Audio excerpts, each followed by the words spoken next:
Kita bicara bulan Zulhijjah, diingatkan dengan peristiwa kurban. Kita bicara bulan Syawal, diingatkan dengan Idul Fitri. Kita bicara bulan Rabiul Awal, diingatkan dengan Maulid Nabi. Dan kalau kita bicara bulan Rajab, kita diingatkan kepada peristiwa Isra dan Mi'raj. Sebagai yang kita maklum, Quran itu memang bukan kitab sejarah. Tetapi Al-Quran banyak menceritakan peristiwa-peristiwa bersejarah.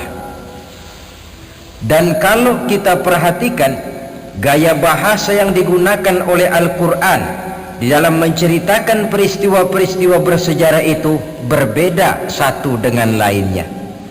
Istimewa sekali bahwa untuk menceritakan peristiwa Isra dan Mi'raj, Allah memulai ayatnya dengan menggunakan kalimat tasbih, seperti yang kita baca dalam surah Bani Israel ayat pertama.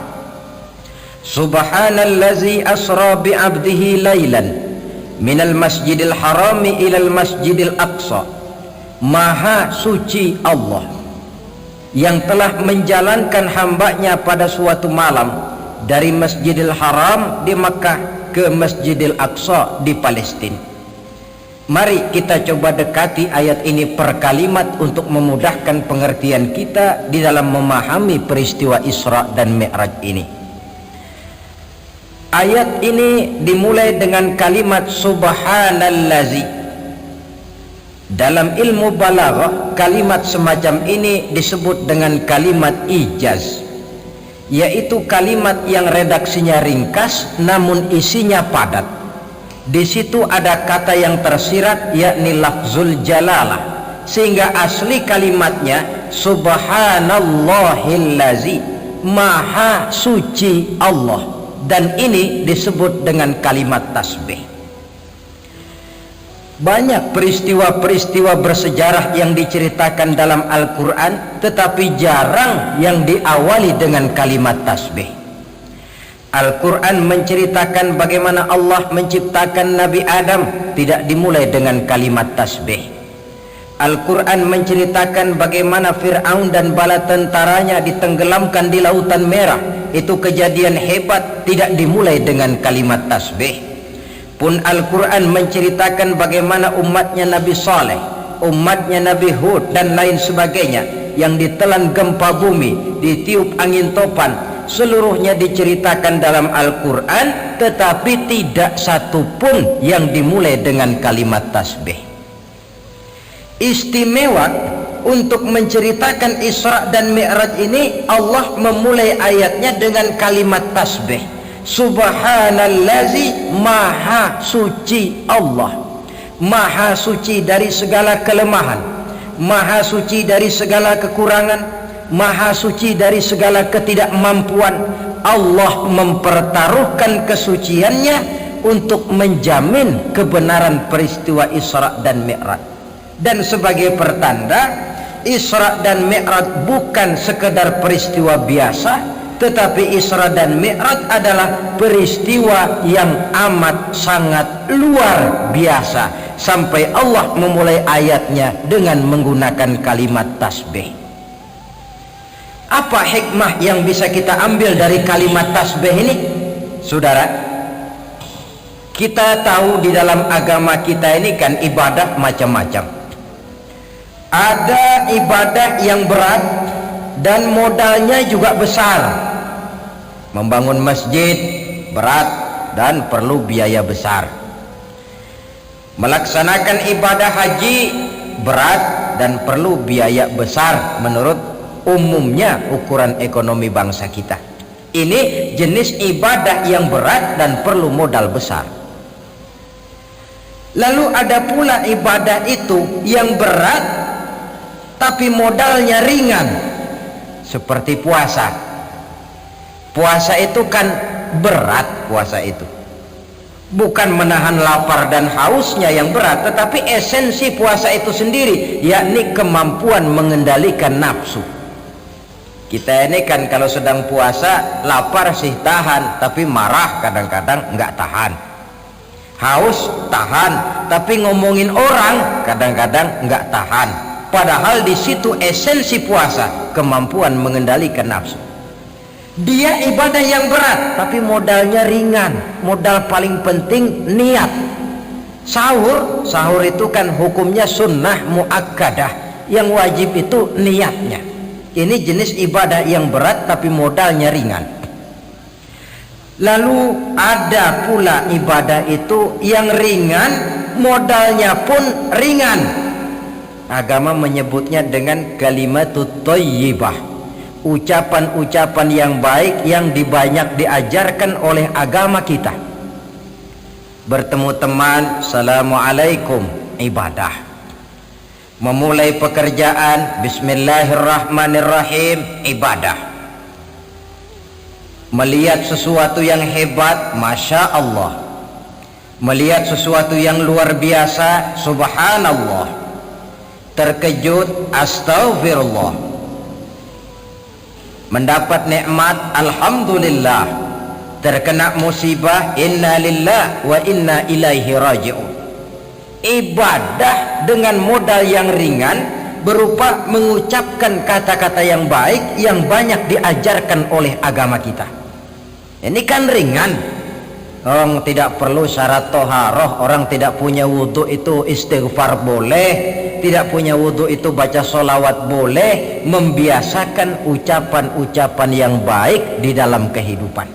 Itu hikmah yang kita ambil dari kalimat subhanallazi. Kalimat selanjutnya asra, maha suci Allah yang telah menjalankan. Asal kalimat asra ini sara yasiru, lalu dibentuk dalam bentuk majhul menjadi asra yusri isra'an. Maha suci Allah yang telah menjalankan. Segera nampak dari ayatnya, saudara-saudara, bahwa dalam peristiwa Isra dan Mi'raj itu yang aktif sebenarnya Allah. Nabi pasif. Allah yang menjalankan, Nabi yang dijalankan. Orang dijalanin tentu terima beres, namanya juga dijalanin. Maka tidak heran kalau beliau berangkat dari Mekah, kemudian menuju Masjidil Aqsa di Palestina. Dari sana naik ke langit pertama, 2, 3, 4, 5, 6, 7. Dari sana naik lagi ke Rafraful Akhdar, sampai ke Sidratil Muntaha, sampai di bawah Aras, menerima perintah sholat, melakukan kunjungan ke surga dan neraka, kembali lagi ke Mekah tidak lebih daripada sepertiga malam. Kok bisa ya? Kalimatnya asra, Allah yang menjalankan, Nabi yang dijalanin. Tentu saja karena dijalankan, oh beliau lalu terima beres. Andai kata Rasul berjalan sendiri, terang beliau tidak akan mampu menempuh jarak yang demikian jauh dalam waktu yang relatif singkat. Artinya di dalam memahami peristiwa Isra dan Mi'raj ini, yang dipakai bukan logika intelektualitas manusia, tetapi logika kemahakuasaan yang mutlak dari Allah Subhanahu wa ta'ala. Satu contoh kecil. Saya satu hari berangkat ke Bogor. Jam 9 saya berangkat dari rumah, ambil baju di lemari, saya pakai, berangkatlah saya ke Bogor. Saya tidak tahu kalau di kantong baju saya ada semutnya. Saya pun berangkat ke Bogor. Jam 10 sampai di Bogor, setengah 11 urusan selesai, kembali lagi ke rumah, setengah 12 sudah sampai di rumah. Baju saya buka, saya gantung kembali di lemari, semutnya keluar dari kantong, cerita sama teman-temannya. Saudara-saudara bangsa semut, percayalah saya baru saja pulang dari Bogor. Kata temannya, jam berapa kau berangkat? Tadi jam 9. Lalu setengah 12 sudah sampai lagi di sini? Iya. Temannya yang berpikir menurut logika semut, mana mungkin percaya, tentu akan berkata, bagaimana mungkin mut? badanmu begitu kecil, jalanmu begitu lambat, masa ke Bayoran Bogor jam 9 berangkat, setengah 12 sudah pulang lagi? Temannya tidak tahu, semut bukan jalan sendiri tapi nyempeng di kantong saya. Dahulunya Abu Jahal, Abu Lahab dan abu-abu lainnya itu mikirnya pakai logika manusia. Ya jelas toh peristiwa ini tidak akan bisa dicernakkan oleh logika. Karena itu kalau sedikit orang mau merenungi ayatnya, tidak terlalu sulit memahami Isra dan Mi'raj. Dia kehendak Allah, bukan kehendaknya Rasulullah sallallahu alaihi wasallam. Ini kalimat Asra. Kemudian kalimat bi'abdihi, maha suci Allah yang telah menjalankan hambanya. Kenapa kok Allah memakai kalimat tidak langsung? Kan lebih enak saja kalau Allah bilang misalnya Subhanallazi asra bi Muhammad, maha suci Allah yang telah menjalankan Muhammad. Begitu saja. Kenapa sih? Kenapa harus pakai bi'abdihi, maha suci Allah yang telah menjalankan hambanya? Pakai kata-kata hamba. Apa maksudnya? Nah, di dalam kalimat hamba ada dua data. Data pertama, kalimat hamba di sini menjelaskan bahwa Nabi Muhammad itu Isra dan Mi'raj dengan roh dan dengan jasad sekaligus. Sebab apa? Orang hanya dipanggil hamba kalau punya roh dan punya jasad. Jasad tanpa roh namanya mayit. Roh tanpa jasad gentayangan, mungkin namanya pocong. Orang dipanggil hamba tentunya lengkap jasad dan roh sekaligus. Karena itu kalimat bi'abdihi sudah merupakan jawaban Isra Mi'raj terjadi dengan jasad dan dengan roh. Itu data pertama. Data yang kedua, kalimat bi'abdihi ini menjelaskan bahwa Nabi Muhammad itu oleh Allah benar-benar telah diakui sebagai hambanya. Maka lalu dipanggil hamba dalam ayat ini. Saudara mungkin lalu bertanya, kalau cuma sekedar urusan itu, apa kita ini bukan hamba Allah? Ya tentu kita ini hamba Allah. Kata siapa? Kata kita. Kalau kata kita namanya mengaku. Orang mengaku tentu boleh-boleh saja, namanya ngaku. Cuma diakui atau tidak, ini yang jadi masalah. Saya bisa saja berkata, saya kenal dengan Bapak Presiden. Tapi yang jadi masalah, apakah Bapak Presiden juga kenal dengan saya? Dengan kata lain, kalau kata-kata hamba Allah keluar dari mulut manusia, nilainya murah. Kenapa murah? Sebab itu pengakuan. Tapi kalau keluar dari Allah sendiri, itu yang mahal. Maksudnya bagaimana? Berapa banyak manusia di dalam hidup ini mulutnya berkata saya hamba Allah, tapi perbuatannya membuktikan dia hamba dunia, hamba nafsu, budak jabatan, budak pangkat, budak harta. Tidak sesuai antara ucapan dengan perbuatannya. Dari kalimat bi'abdihi ini kita ambil hikmah. Sekali kita menjadi hamba Allah, jangan menghamba kepada yang selain Allah. Sebab syahadat yang kita ucapkan punya konsekuensi. Asyhadu an la ilaha illallah, saya bersaksi tidak ada Tuhan melainkan Allah. Maka itu berarti saya tidak akan menyembah kecuali hanya kepada Allah. Saya tidak akan pernah takut kecuali hanya kepada Allah. Saya tidak akan pernah minta tolong kecuali hanya kepada Allah. Saya tidak akan menggantungkan hidup kecuali hanya kepada Allah.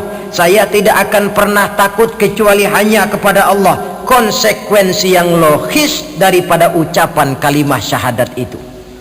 Sekali kita menghamba kepada Allah, jangan menghamba kepada yang selain Allah. Adapun Nabi sebelum dipanggil bi'abdihi dalam ayat ini, kita baca dari sejarah tahun-tahun sebelum beliau dipanggil dengan kalimat bi'abdihi, tahun kelabu, amul huzni dalam sejarah itu, tahun duka cita. Beliau ditinggal oleh paman tercinta Abu Talib. Setelah paman tercinta meninggal, istri tercinta pun wafat, Khadijah. Wafat kedua pelindung ini makin meningkat gangguan kafir Quraisy. Dihina, dicemoohkan, dicaci maki, dilontari dengan kotoran unta, bahkan akan diancam untuk dibunuh. Lulus menghadapi semua itu, Allah panggil beliau bi'abdihi. Seolah-olah Allah mengatakan Muhammad itu betul-betul hambaku, tidak bergeser nilai kehambaannya apapun yang menimpa dia. Saudara hadirin yang saya hormati, ini kalimat bi'abdihi. Jadi dari sini kita bisa memahami Isra yang merupakan perjalanan Nabi dari Masjidil Haram hingga ke Masjidil Aqsa, dan Mi'raj yang naiknya Nabi dari Masjidil Aqsa menghadap Allah semata-mata merupakan peristiwa yang terjadi menurut apa